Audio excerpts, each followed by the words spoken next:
The Rams preseason wrapped up last night. The team, though, still does not know if former All-Pro Aaron Donald intends to come out of retirement and join forces with Myles Garrett this season. The season starts soon. Sean McVay was asked where things stand regarding Aaron Donald's return. All right, there's not too many days until the season starts here, Greg.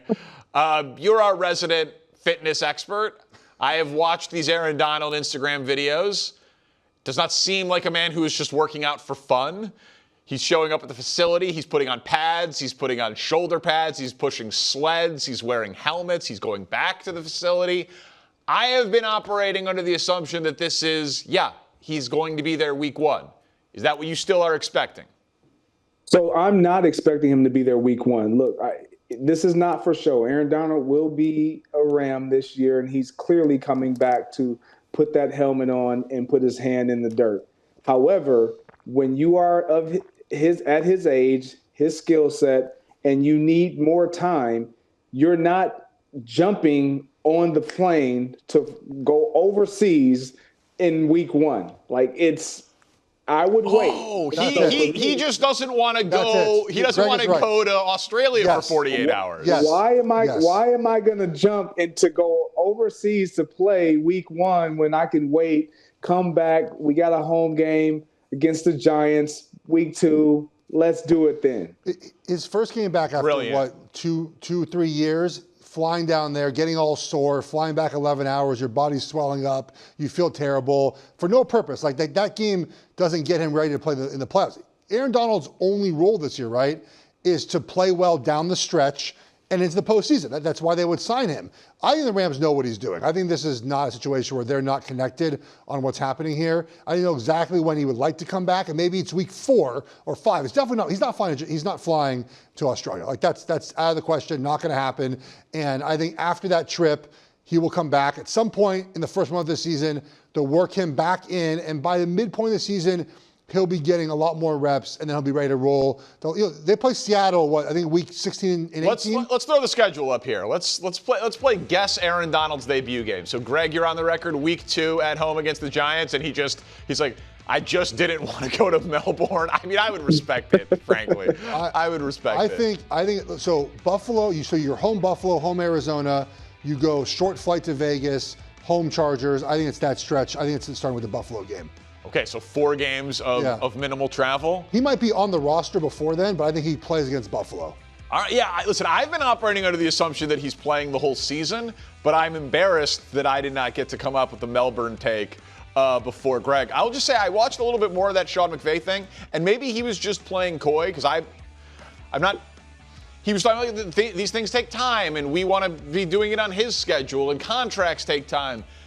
And I would just say, even though I think that this is 99.9% that he's coming back to the Rams, if I'm the Bills, if I'm the Cowboys, if I'm the Bears, I'm at least making him tell me no.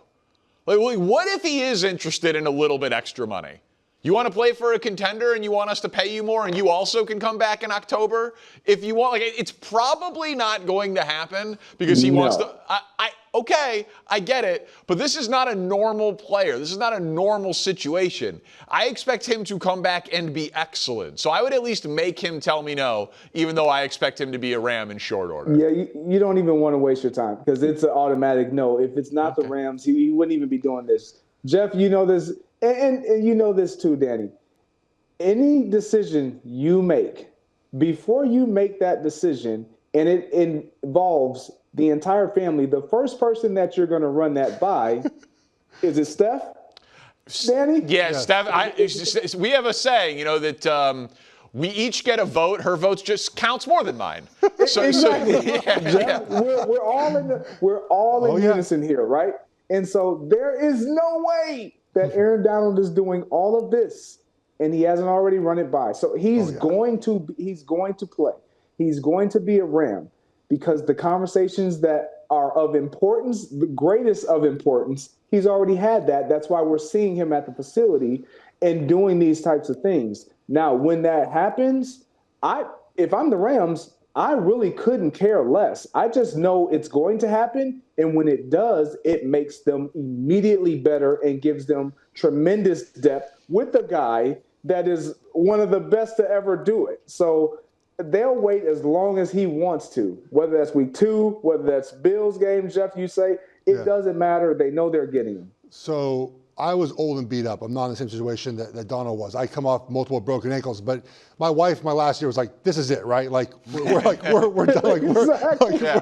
We're done with this. This is like the last year. We're done." Like I was going to Detroit by myself. My kids and family were staying home. They were still young at the time. My wife was like, "Please, can we just please stop this thing?" I will say though, I do think Donald's rights are owned by the Rams, right? Because he did retire under the Rams. So I think that if someone were to they have to trade for him, so that might make it hard. But also, like, he's not going anywhere, even if he's a free agent. Why would he leave home? I know. Don't even clip it. I was just saying that they called on Vita Vea. You could call on Aaron Donald. Like if Aaron Donald's coming back, teams should want to invest in Aaron Donald. Which team outside of the Bears would he best fit on?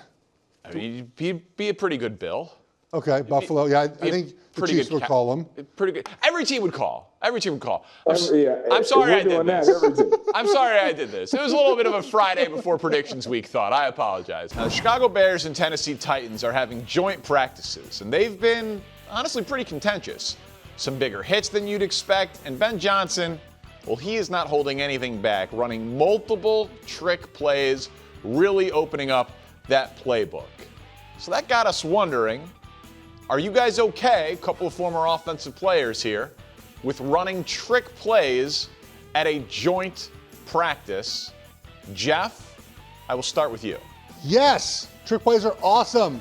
They're fun. Run the trick plays at joint practice. So a couple of things here. One is that trick plays are mostly run against teams you think they're going to work against. Like they're not doing this against a defense they believe that's going to stop them. That's what I think we commonly get that wrong. And like, hey, run a trick play. Well, you mostly do it against teams that you know it's going to work against. And two, it's now going to be on film. So week 1. The Vikings week 1? Panthers week 1, yes. Short favorites, yeah. Panthers week 1. Now they have to worry about these trick plays. They have to spend extra time showing these to their team. They have to spend extra time preparing for these specific plays. So yes, putting this on film is definitely a way for that. And 3, Greg, they're fun. It's a long training camp. It's fun to have these plays in and run them and execute them and see how they look in a game. So I love all this. I am pro trick play. I'm pro embarrassing defenses at practice. Give me all of this. So I got to answer this question 2 ways, Danny and Jeff. So when I was a part of the trick play, don't run it. Don't run it at all. Why? Don't run it at all. I don't want anybody to see it. I don't even want anything to potentially go wrong because it decreases the percentage of time or opportunity for a coach to actually call that trick play if they don't like how it looks. However, I'm on this side, and I watch this, and I think this is the most brilliant thing you can do, which is run your trick play, especially not against your own defense, where you are scripting, the scripted defenses as a head coach, as a play caller, and so you know when to call it. And you're trying to get the defense to give you a true look, but that Jeff, that's not going to always happen. In a joint practice, you get a real look from a opposing defense to see if your trick plays work. There is no, and I would argue, nobody's going to be grinding the first things first film tape right now to look at these trick plays. Like, you got to see when they're going to work. And the one chance you get where it's not in a preseason game, where national televised camera crews aren't replaying it, not that we're not nationally televised, because we are, but it's like, this is when you run it. This is when you showcase, okay, let's dial this up, let's see if it works. Not just because they're a bad defense, but because they're an opposing defense that's going to give you a true and honest look. I'm not okay with it. I thought it was beneath Ben Johnson. I thought it was punching down a little bit. I thought it was showing up your opponent. I think you should save it for the regular season. Like, it just didn't seem necessary. And it seemed like kind of rubbing their face in it. Yeah, good. And inviting a little bit of bulletin board material. No, Jeff. Good. Why not? No. I didn't like it. What? I loved it. Oh, good. Okay. I adored it. Good. I was smitten by it. I can't get enough. Run it up, Herman, leave no doubt. Run it up, Ben, leave no doubt. And if you're saying I can't do this because Brew is on vacation, Dusty, the text messages, please. Show the texts. Hey, they're asking, Brew, they're asking, are you okay with Ben Johnson running trick plays in practice? Do I have your permission for a trademark misdirection? He said, ha ha, sure, go for it. Just make sure you do it right. And I said, pressure's on. And I got you, Schwartz. You got me. I got him. I got him. You got me. How could you? He wants to be the best offense of all time. He wants the biggest winning streak of all time. Oh, we're gonna put it down. We're gonna upset the Titans. Oh no, not the Titans. Oh, we're gonna put things down on film so people can watch it. Oh, you don't think Ben Johnson, he's got more trick plays than I got pieces of paper in front of me right now. I'm doing Wilds' job, my job, Schwartz's job. They got plenty of trick plays. It's going to be fine. All the trick plays. People are going to be terrified to play the Bears. And I'll note this. They ran 2 trick plays. One for a touchdown, one for a massive gain. They both worked. It's beautiful. I can't get enough, Greg Jennings. Give me all the trick. Darnell Wright scoring a touchdown this year. You can write that down right now. Darnell Wright scoring a touchdown this year. A defensive player is scoring a touchdown this year. Ben Johnson going into his bag this year. A defensive player not by way of a defensive turnover? No, defensive player on offense. Like a fullback. Defensive player on offense scoring a touchdown. Maybe an extra lineman eligible, a little jumbo package, something silly. But Darnell Wright, guaranteed. Darnell Wright scoring a touchdown this year. They're all-pro right tackle. We did see Ben Johnson use Penei Sewell like this in Detroit, right? He was able to get Penei Sewell on the edge, had some great plays in those situations. So I'm pro offensive lineman score touchdowns. Of course I am. So give me that. I'll take it any day. Look, he's not short of trick plays. I will give you that, Danny. So everything Ben Johnson does, it's like playing chess. There's a reason why he chose to run these 2 specific trick plays so that if anyone were to see them, it's like, yes, it's on your mind, but I got something far better than that you will never be able to prepare for. So, I mean, it is what it is. You get a good look. It works. We know you're a trick play guy, Ben. All right, let's go out to San Francisco, where it seems that the 49ers might be getting healthier slowly but surely. Jeremy Fowler reports that Mike Evans is now planning on playing in their Week 1 game in Australia against the Rams despite a groin injury that he's been dealing with throughout camp. So, Greg, I'll go right back to you. Could you see this 49ers team upsetting the Rams in Week 1? No. Wow. I don't. I don't. Look, I don't mean to say it so, like, harshly. No, I like it. I'm one that feels like if there's an upset that can happen, it's Week 1. Obviously, they're division foes. But when you look at how they're both coming into this Week 1 game, we're talking about the Rams saying, do we think that Aaron Darnold is going to join the team? An already healthy team that is loaded? Or do you think CMC is actually going to play? Is Mike Evans going to actually be available? Is his quad going to be good? Kittle, where is he at in terms of returning? On the defensive side, they got guys and players in Jeff's on his list of players, key players, big time players. Thank you. Change game type players that are possibly available, maybe not available. And against a Rams team that has all this noise and chatter and buzz surrounding them in the way that they ended last year, they're gonna come with ears pinned back, ready to roll Week 1 overseas. Greg, you have my permission it's game wreckers in the future. Just use there game wreckers. Game wreckers. There you go, game wreckers. I mean, look, can the Niners win? Sure, it's the NFL. Are they going to win? No. They're not going to win this game. They're not better than the Rams right now. It's currently constructed. And that doesn't mean you're going to win or lose a game, but I think the Rams are just better. They're healthier, which matters a lot. And I know the Niners are going out earlier, but that long flight with all those injured guys sitting on that flight for 11 hours and sort of not being mobile. I know players do a much better job now during flights of being prepared, but like that could stiffen guys up, how they practice when they get there. Like I just don't feel good about where the Niners sit right now with their injuries. If they get guys back and you feel good, yeah, they can beat the Rams at some point this year when they play a second time. I don't think it's happening week 1. So I think that they're very live in this spot. I mean, don't you think that this game adds like a tremendous amount of variance? Like Greg, you talk about all the time, like week 1, anything can happen. But all the games in Australia, one team is approaching it by going out way early. The other team's approaching it by flying in the day before the game. So 2 very different approaches to a unique set of circumstances around that game.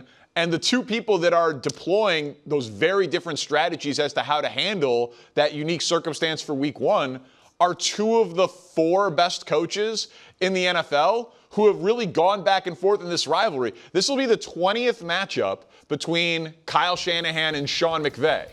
McVay won 3 of the first 4. Shanahan won 9 of the next 10. Now, the one he lost was a big one. It was the NFC title game. And then McVay's gotten him 4 of the last 5. Shanahan's 11-8 overall against McVay. Like, these are 2 of the best coaches in the world that know each other intimately, that are going to Australia to play a football game. One's going in 24 hours before. The other one's going in a full week before. I feel like this is a throw out the record books type of situation. You flip the coin and you see who wins. I absolutely think the Niners are live in this spot. Yeah, look, I always say week 1, anything can happen. It's just going to be tough because I'm trying to figure out where the offense is going to come from. We know who Kyle Shanahan is, but when we look at this offense and what they lack, where's the productivity going to come from? Like, are Christian they just McCaffrey. going? Is that all you're going to do is just try to run the ball and then split him out and throw him the ball? And is he going to be your all-world offense? Against this defense, I'm not certain that that's going to be enough. Joining us now is the Pro Football Hall of Famer, one of the great offensive linemen in the history of the sport, Kevin McVay, with us on First Things First. Kevin, thank you so much for taking the time today. You're with us on behalf of the Bassmaster Elite Series that's taking place this week and broadcast live on FS1. So before we get to the main event, you're actually competing in the Randy Moss's Pro Football Hall of Fame Pro-Am against other Hall of Famers. I did not know about this. I've been reading about this. This is very exciting to me. Are you walking away the winner of this Pro-Am? Can you handicap the field for us? Look, I just hope to catch a couple of fish, put them in the boat. I know St. Lawrence River is one of the top smallmouth bass fishing areas in the country. I've been watching the Elite Series right now. All the pro bass fishermen are at it right now. Tyler McKinney's like the angler of the year from last year. He's now in the lead with a catch of 57 pounds. I don't think I'm going to get that lucky, but, man, if I can have 1 or 2 of those, I'll be pretty happy about it. And I'm excited to be up with the Hall of Fame brothers. Robert Brazil and I got a bet going on already, so we're looking forward to it. Now we're talking. I got to say, I've fished a few times. I've never gambled on fishing. that would really unlock something for me. Yeah, you mentioned it, though, a little bit. The main event this weekend, the sport of fishing, they got a phenom, right? This kid, he's 21 years old, Trey McKinney. How impressive is this? I mean, 21-year-old dominating this sport at such a young age. Well, I got to say, I watched more fishing in the last 2 days than I have in the last 20 years combined, just getting ready for this and knowing who I was going to be fishing with. I don't think he's matched up with one of the Hall of Famers, but this kid right here, man, he's got a 57-pound bag right now, and he's up by lead by 5 pounds. I think his earnings over the last 3 years over $1.5 million. So this kid's lighting it up, and it's exciting to get to be in the boat with these guys. They're true professionals in what they do, and they have a passion for it. So to be around these guys and see what they do and just kind of get to hear their story, I'm excited about it. But yeah, it doesn't look like anybody in the field is going to catch this guy. The guy I'm fishing with, he's about 35 pounds off the lead without weighing in yet today. So I'm just watching it and excited about being a part of this thing on Monday. And people can watch Saturday and Sunday morning on FS1. You are a longtime Pro Bowler. The Pro Bowl has now ended. You play a different era of the Pro Bowl. You guys played an actual game. How do you feel about this going away now? Yeah, I think the last 10 years or so, it's been a joke anyways. I mean, you got the 5th alternate that gets to go to Pro Bowl, and now he's declared himself as a Pro Bowl player.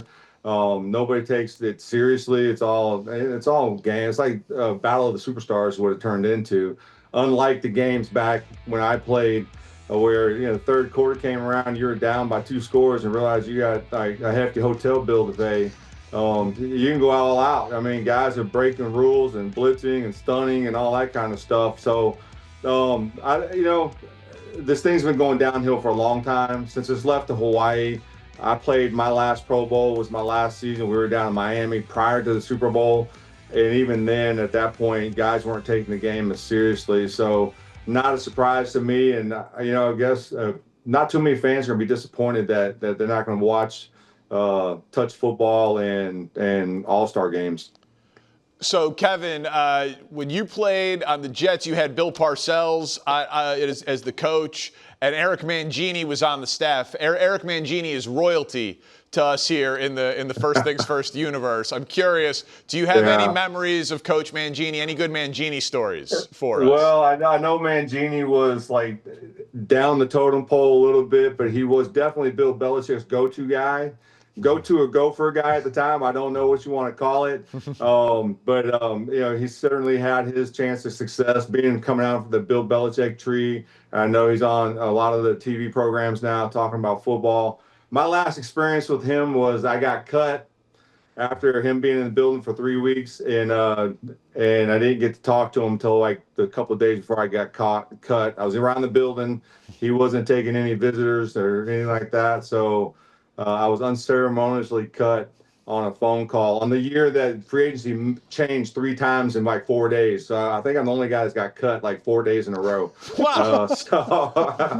But it turned out good. They got Nick Mangold, and if I'm going to get replaced from somebody, he's a great player to replace me, and things turned out well for me when I landed with the Tennessee Titans.